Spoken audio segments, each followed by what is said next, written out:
Welcome, and thank you for joining Between Sessions with Justin and Challee. Just a quick disclaimer before we start. This podcast is for educational and conversational purposes only.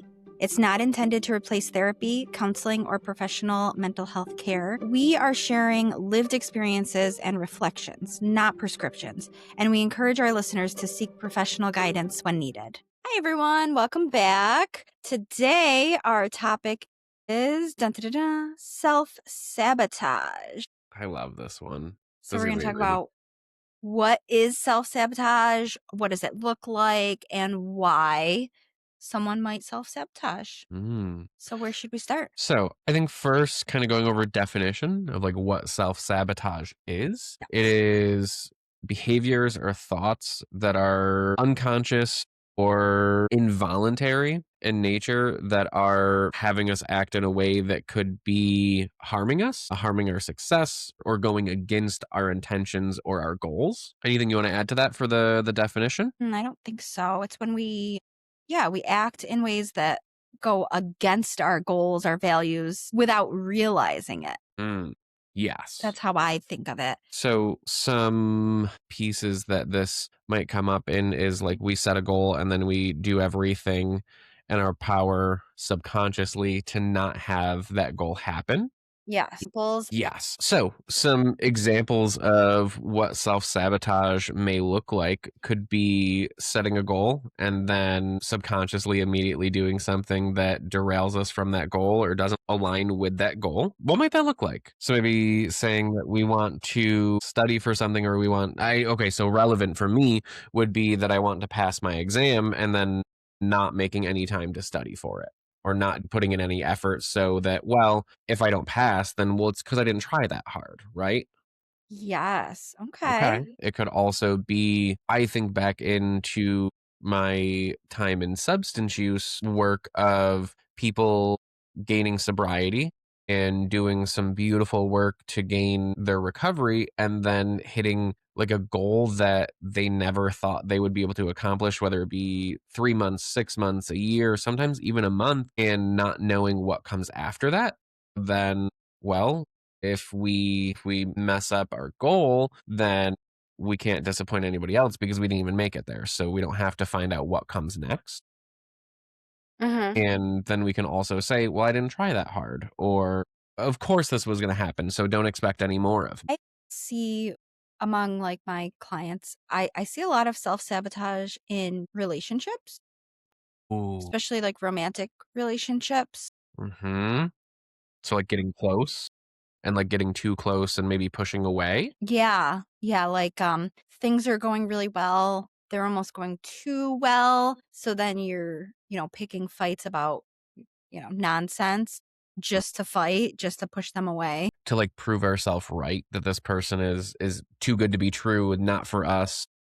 Yeah. Like Right. what's the catch? There has to be a catch. And if there's not a catch, I will We'll make make one. one. Yeah. Yeah. Okay. Ooh. And specifically, like on the relationship piece, it might also look like ignoring some of those red flags and then being like, "Well, see, I told you so. I told you I'm not ready to be in a relationship, or I'm not meant to be in a relationship at all." So, Ignoring red flags. Oh my gosh. yeah, Yes. Yep. that can definitely come out of like that fear of being too close. Like if we don't want to be vulnerable, we'll find all those reasons to push someone away and then prove ourselves right. We can Yep. definitely manipulate our own story for sure. Yeah. And again, subconsciously, we might not even realize we're doing it. I've called out a lot of people for self-sabotage.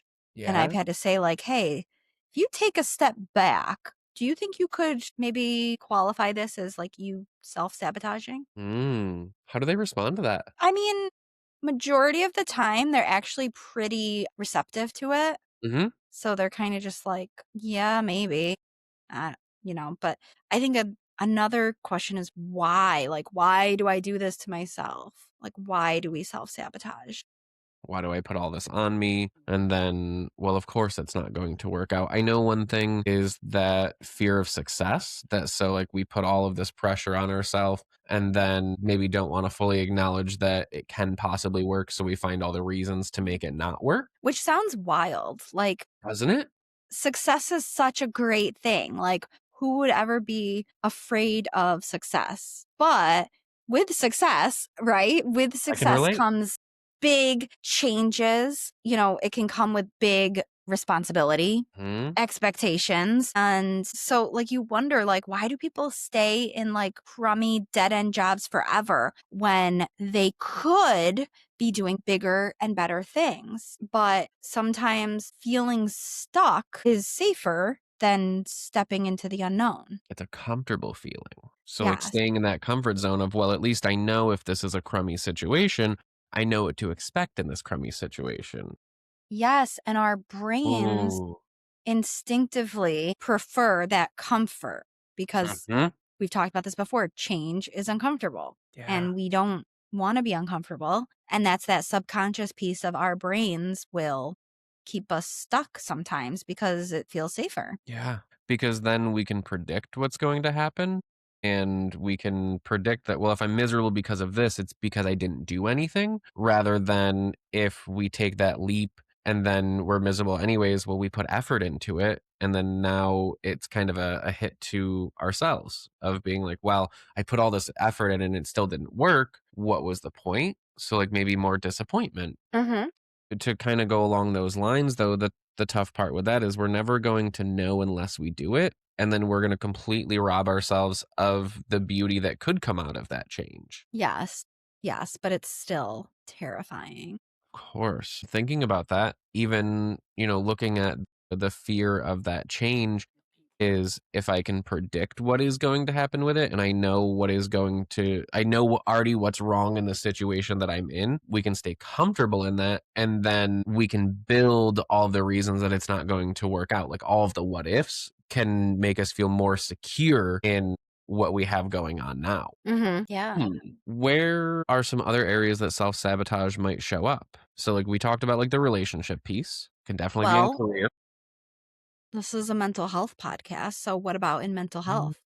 Like, how can you self sabotage your own mental health? Hmm. So from what comes to mind is kind of, well, if we're well and if we put this effort in, what can we actually accomplish of being well when we're used to being in the narrative of maybe our diagnosis or just kind of always having this role of what we're in the family or what we're in our relationship. And again, back to that comfort piece, if we step outside of that and we start setting some boundaries and we start taking better care of ourselves, maybe that fear of success again, even with the mental health piece. What's your thought? I agree with once you start feeling better, it can be hard because sometimes that's your identity.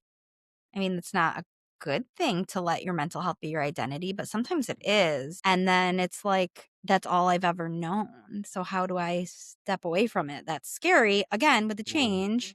I know. So, like, your brain doesn't want the unknown. Right. So I think something that kind of comes in with this is thinking about how it's so easy with the access that we have with the internet is to be able to kind of self-diagnose ourselves.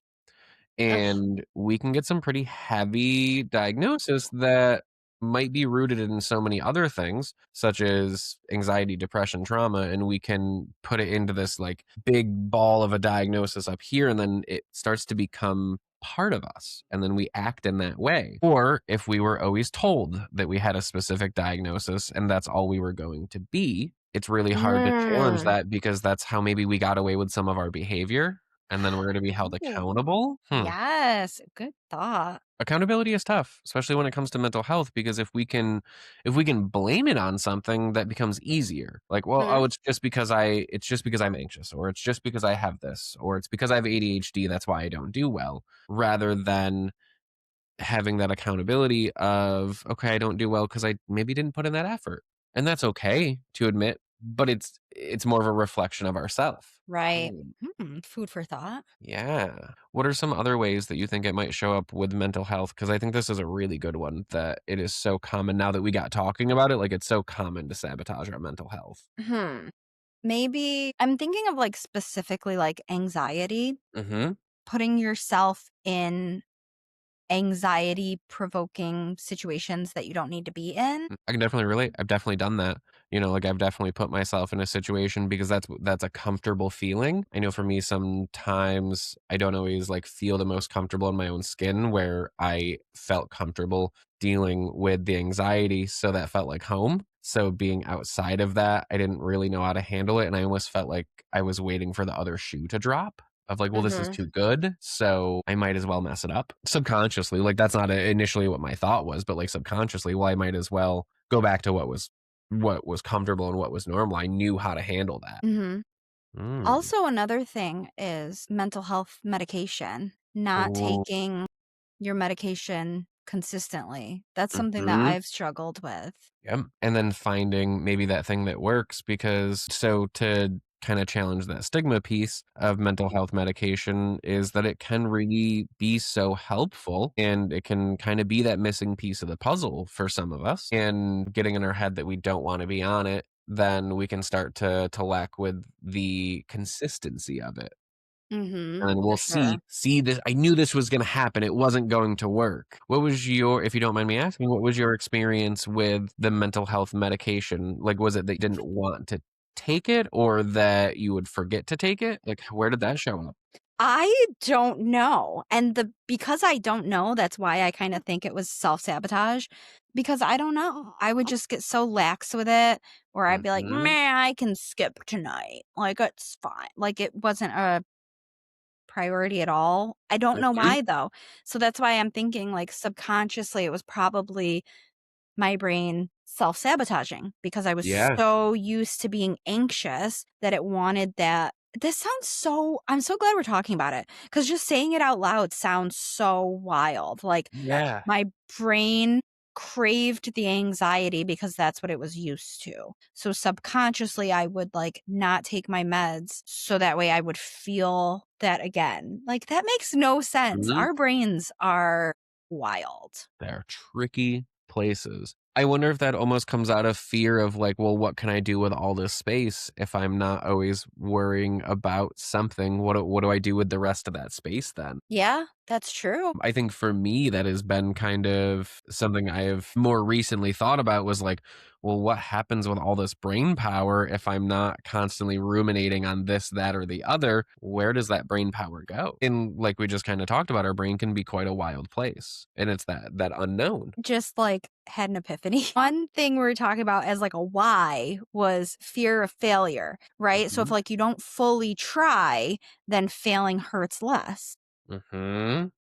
So it's like, well, at least I didn't put my all into it and fail. I feel like I did that with my licensing exam. So I don't know if I ever mentioned, but I scheduled my licensing exam like a day in advance. Like I did not give myself time.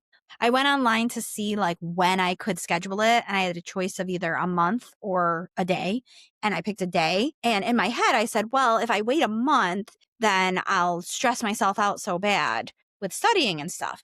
And now I'm sitting here and I'm like, oh my God, I wonder if it was self sabotage because I remember going into it and thinking, totally fine if I fail. Like, Mhm. it'll be fine if I fail because I only gave myself a day. So, Yeah. seriously, I'm having like an epiphany where I'm like, oh my gosh, like that's a perfect example. That makes so much sense. It kinda gave you that out of like, "Yeah, I didn't try that hard. Of course I would fail." When I Yes. remember you talked about before on a different episode of, like, you had gotten through your bachelor's degree and was like, "Well, I'm not gonna make it through a master's degree, like, that's not possible." So, maybe that kinda carried into the exam as well of like, I'm not gonna do this, so if I give myself the out, I can't be that disappointed." Yes. Hmm. Yeah, oh my gosh, that's true because even when I went back for my master's, I remember thinking like, worst case scenario, I'll do a semester and, it won't be for me. Oh, Mhm. And then here you are. interesting. I guess I never classified that as self-sabotage. Yeah. I mean, I can definitely relate kind of with the exam piece of like, I notice myself procrastinating a little bit. Not too bad. Like, I'm doing daily questions and things. But I think because I have this time frame before I can schedule the exam, I'm like, well, I have this grace period. So then I'll buckle down and start studying, but maybe it's something that I should kind of take on more now so then I don't put myself in a more stressful situation like that procrastinating piece because well, I do better under pressure. Do I really? No. I Right. convince myself to think that because it's that feeling of anxiety.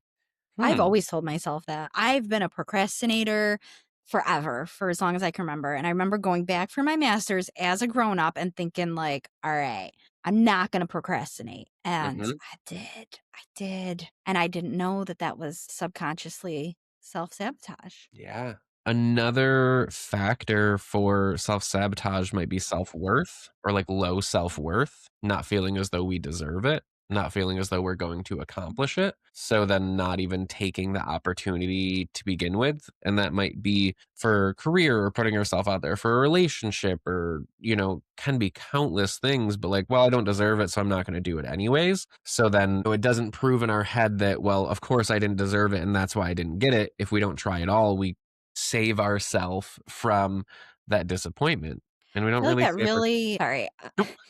that really like resonates with me, like relationship wise, because I've had some really crummy relationships. Mhm. And definitely in the beginning, when I was dating my husband, I would like pick fights. Well, I would try.